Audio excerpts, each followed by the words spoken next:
There comes a moment in every life when the mirror no longer reflects who we thought we'd become.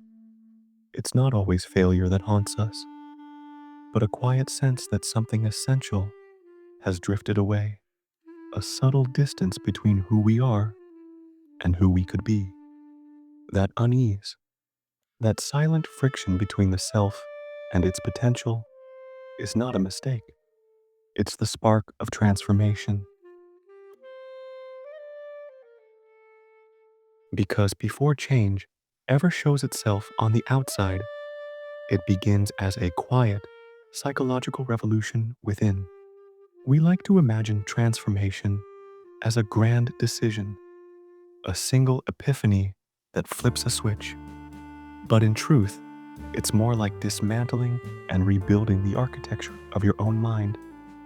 It's not about doing new things.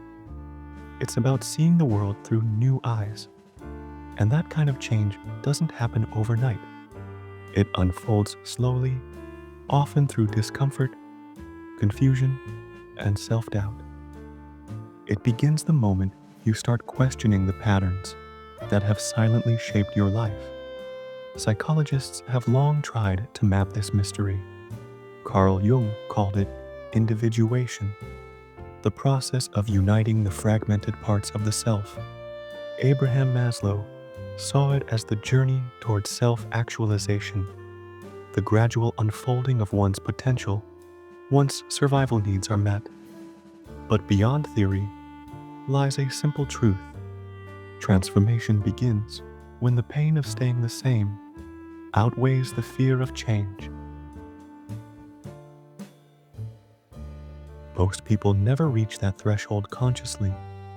They live inside invisible scripts, beliefs written long ago by family, culture, or past experiences.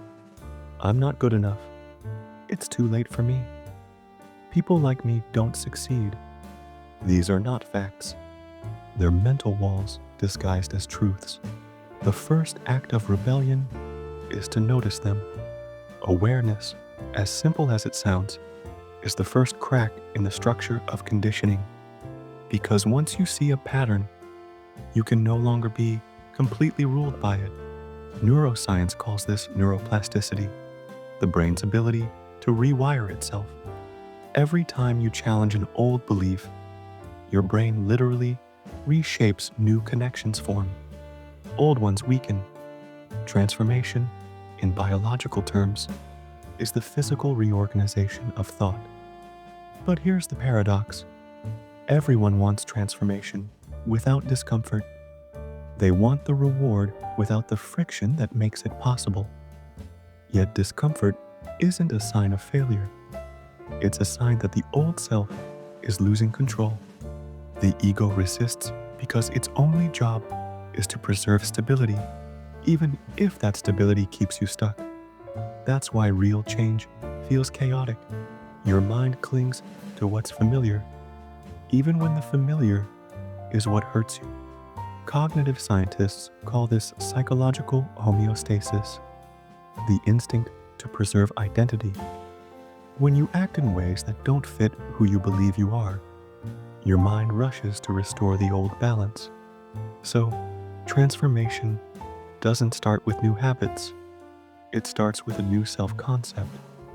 Identity must evolve before behavior can follow. Think about it. If you believe you're disorganized, you might clean your space once or twice, but the chaos soon returns. If you believe you're bad with money, you might budget for a week before falling back into old spending habits.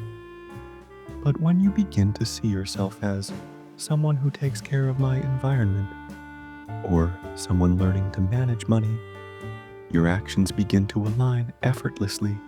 Change becomes natural instead of forced.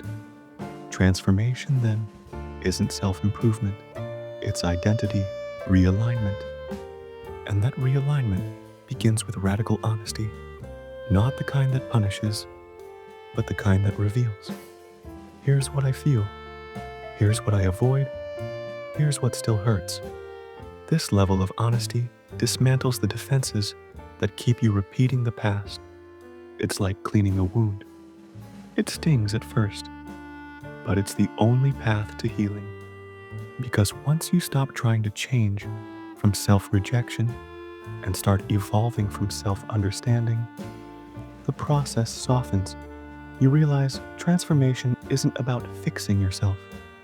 It's about integrating the parts you've outgrown and learning to work with them instead of against them. Even emotions become teachers. Anxiety, anger, sadness. They're not enemies to silence, but signals to interpret.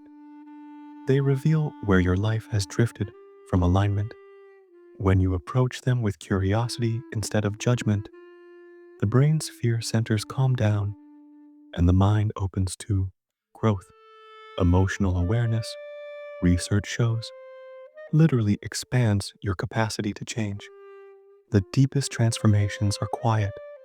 They happen in moments so subtle you almost miss them.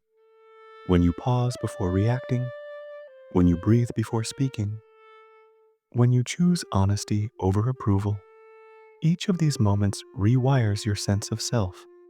Collect enough of them, and the old identity dissolves, replaced by something truer and freer. But the journey isn't linear. It's a cycle. Progress, doubt, regression, clarity, renewal. It mirrors the hero's journey, leaving comfort, facing inner trials, returning transformed. And just like the brain rewriting its neural pathways, you rewrite your story through experience and repetition. You literally become what you practice being. Over time, the struggle softens. The old triggers lose their power. You respond instead of react. You stop seeking transformation as an escape and start living it as a rhythm. You realize that growth isn't about becoming someone extraordinary. It's about remembering who you were before fear and conditioning took over. Because the truth is, transformation doesn't make you someone new. It brings you home to who you've always been beneath the noise. It's less about striving and more about surrendering to what's already true. And maybe that's the quiet miracle of it all. Realizing that the self you've been trying to build was never missing. It was simply waiting for you to see it clearly.